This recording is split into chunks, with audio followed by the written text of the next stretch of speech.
आगे का देखो।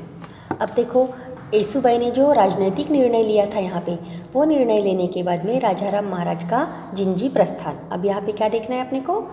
राजाराम महाराज का जिंजी प्रस्थान। येसुबाई के राजनीतिक निर्णय लेने के बाद में राजाराम महाराज 5 अप्रैल 1689 को रायगढ़ राजाराम महाराज अपने कुछ साथियों के साथ में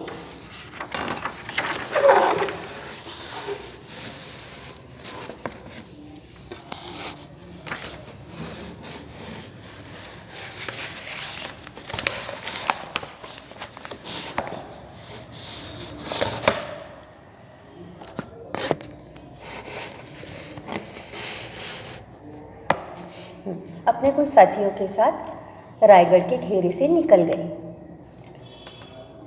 अब राजाराम महाराज क्या हो गया? रायगढ़ में सब लोग वहाँ पे थे, पर छत्रपति बने हुए थे। राजाराम महाराज को राजा घोषित कर चुके थे, तो राजा का वहाँ से राजा को बचना चाहिए। राजा को वहाँ पे कुछ भी तकलीफ नहीं होनी चाहिए और स्वराज्य की रक्षा के लिए उनका बचना ज़रूरी है। यह सोचकर येसुबाई ने यह निर्णय लिया कि राजाराम महाराज ने वहाँ से निकल जाना चाहिए। तो राजाराम महाराज वहाँ से निकल गए अपने कुछ साथियों को साथ में लेकर रायगढ़ के घेरे से वहाँ निकल गए। उन्होंने दक्षिण में जिंजी जाने का निर्णय किया। राजाराम महाराज ने वहाँ से निकलकर कहाँ जाने का निर्णय किया? जिंजी के किले पर जाने का निर्णय किया, क्योंकि जिंजी का किला क्या था? अभेद्य था, बहुत पक्का था, बहुत ही मजबूत किला था। जिंजी का किला अभेद्य था। जिंजी का किला कैसे था? अभेद्य था। उसको कुछ भी जल्दी हासिल करना मुश्किल था। इसलिए उन्होंने कहाँ पे जाने का निर्णय किया? जिंजी जाने का निर्णय किया। इस किले को जीतना मुगलों के लिए सरल नहीं था। जिंजी किले को जीतना मुगलों के लिए सरल नहीं था। प्रहलाद निराजी खंडो, बल्लाल, रूपाजी भोसले आदि विश्वसनीय सहयोगियों को अपने साथ लेकर राजाराम महाराज जिंजी पहुँचे। अपने साथ में महत्वपूर्ण कुछ लोगों को लेकर राजाराम महाराज जिंजी के किले पर पहुंच गए। मराठों की गतिविधियां। मुगलों की सामर्थ्य के आगे रायगढ़ का युद्ध लंबे समय तक जारी रखना कठिन था। मुगलों की सेना जो थी बहुत बड़ी थी और उसके कारण उनके साथ में लंबे समय तक युद्ध करना बहुत कठिन था। किसको? मराठों को मुगलों के साथ में युद्ध करना बहुत कठिन था, क्योंकि उनके पास में उतनी मुबलक संपत्ति भी नहीं थी और मुगलक सैनिक भी नहीं थे। मुगलों ने नवंबर 1689 में रायगढ़ अपने अधिकार में कर लिया और महारानी येसुबाई तथा शाहू महाराज को बंदी बनाया। अब वहाँ से रायगढ़ से कौन बाहर निकल गए थे? रायगढ़ के घेरे से राजाराम महाराज को येसुबाई ने वहाँ से सावधानी के साथ में जिंजी भेज दिया था और वहाँ पे वह मुगलों के साथ में युद्ध कर रही थी। पर मुगलों के साथ में युद्ध करना उसको आसान नहीं था, इसलिए मुगलों ने क्या किया? रायगढ़ को जीत लिया। और रायगढ़ पे कौन था? येसुबाई और उनका बेटा शाहू था। तो ये रायगढ़ पे उनको बंदी बना लिया। येसुबाई और शाहू महाराज को क्या किया? मुगल सैनिकों ने बंदी बना लिया। जिंजी को प्रस्थान करते समय राजाराम महाराज ने मुगलों के विरुद्ध संघर्ष जारी रखने का दायित्व रामचंद्र पंत अमात्य, शंकराजी नारायण सचिव, संताजी घोरपड़े और धनाजी जाधव को सौंपा था। उन्होंने क्या किया था? वहाँ से निकलने के बाद में उन्होंने अपने भाई के पत्नी के साथ में ये बड़े बड़े लोगों को युद्ध करने के लिए कहा था और उनको यह दायित्व सौंपा था कि आप यहाँ पे रुककर येसुबाई की मदद करेंगी। तो वो कौन कौन थे? रामचंद्र पंत अमात्य, शंकराजी नारायण सचिव, संताजी घोरपड़े इत्यादि लोग उनके साथ में थे। किसके साथ में? येसुबाई के साथ में। मराठों की दृष्टि से यह निर्णायक स्थिति थी। औरंगजेब ने कई मराठी सरदारों को वतनदारी और जागीरें देकर अपने पक्ष में कर लिया था। राजाराम महाराज ने भी औरंगजेब के प्रत्युत्तर में यही नीति अपनाई।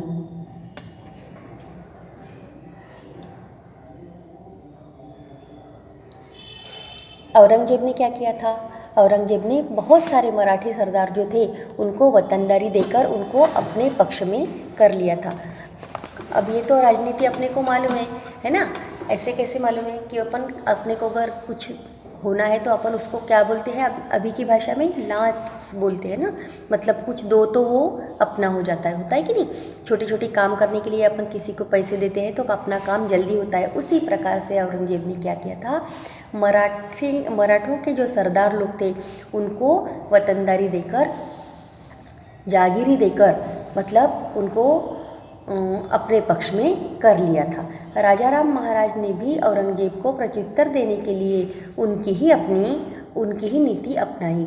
राजाराम महाराज ने भी यही कार्य करना आरंभ कर दिया, यही नीति अपनाई। उनके द्वारा आश्वासन दिया गया कि जो मराठा सरदार मुगल प्रदेश जीतेगा उस सरदार को वह प्रदेश जागीर के रूप में दिया जाएगा। उन्होंने भी यही नीति अपनाकर अपने मराठा सरदारों को बताया कि जो भी मुगल वो लोगों का प्रदेश जीतेगा वहाँ का वो सरदार बनेगा, उसको वहाँ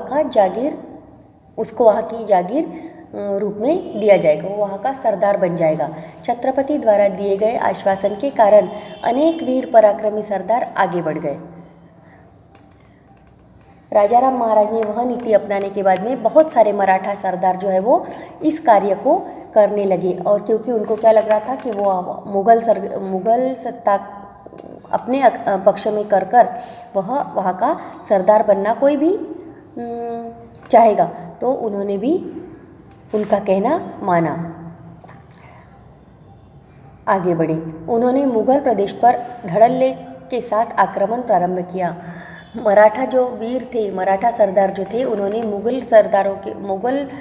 मुगलों पर धड़ाके से आक्रमण प्रारंभ किया। किसके ऊपर? मुगल प्रदेशों के ऊपर, क्योंकि मुगल प्रदेश जीतने के बाद में राजाराम महाराज क्या बोल रहे थे? आपको वहाँ का सरदार बनाया जाएगा, वहाँ की जागीर आपकी हो जाएगी, ठीक है? तो फिर उनका डर निकल गया और उनको क्या लगा कि अपन वहाँ के राजा बन जाएंगे, वहाँ के शासक बन जाएंगे। तो इसलिए धड़ाके के साथ में मुगल प्रदेश के ऊपर मराठा लोगों ने क्या किया? आक्रमण करना प्रारंभ कर दिया। कई मुगल सेनानियों को पराजित किया। बहुत सारे मराठा जो थे वो वीर थे, उन्होंने क्या किया? मुगल सरदारों को पराजित कर दिया। इस प्रकार में संताजी और धनाजी सबसे आगे थे। इस पराक्रम में कौन थे? संताजी और धनाजी सबसे आगे थे।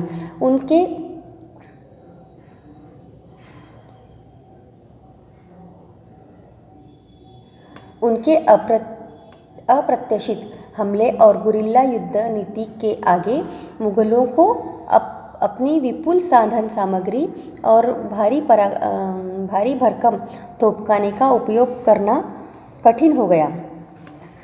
मुगलों को इनके साथ में युद्ध करना कठिन हो गया। पर्याप्त क्या हुआ? किले, प्रदेश और धन न होने पर भी मराठों ने मुगलों को ऐसा तंग किया कि उन्हें भागने के लिए राह भी नहीं मिली। अपने पास में धन संपत्ति, सैनिक न होने के बाद में भी मुगलों को इतना तंग किया कि वो वहाँ से भागने के लिए मजबूर हो गए। एक बार तो संताजी घोरपड़े और विठोजी चौहान ने औरंगजेब की छावनी पर अचानक आक्रमण किया और उनके खेमे के ऊपर लगा सोने का कलश काट कर ले गए।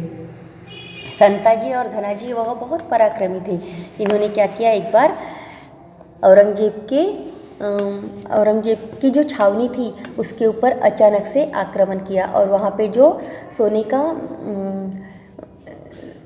सोने का कलश जो वहाँ पे लगाया हुआ था वो कलश को उन्होंने काट लिया। उनको काट कर वह लेकर चले गए।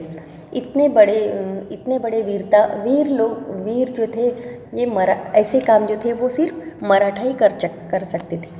मराठा जो सैनिक थे वो किसी को न डरते हुए धड़ाके से मुगलों को पराजित कर रहे थे। उनके पास में संपत्ति है, सैनिक है, नहीं है, उसकी चिंता न करते हुए धड़ाधड़ मुगल प्रदेश पे आक्रमण कर रहे थे। और मुगल प्रदेश पे आक्रमण करके वह वहाँ का सरदार खुद बन रहे थे, क्योंकि ऐसा किसका कहना था?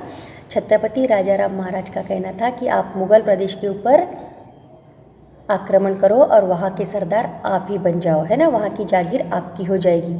ऐसा उन्होंने कहने के बाद में मराठा सैनिक जो है वो धड़ाल्ले से निकले, और धड़ाल्ले से निकलने के बाद में उन्होंने फटाफट मुगल प्रदेशों के ऊपर हमला करना आरंभ कर दिया। और ऐसा करते करते एक बार वह औरंगजेब की छावनी में पहुंच गए, और औरंगजेब की छावनी में अचानक पहुंचने के बाद में उन्होंने वहाँ का जो सोने का कलश था वह भी काट कर लेके आ गए। इस प्रकार अपन ने यहाँ पे गए हैं, अभी अपन आगे का देखेंगे कल।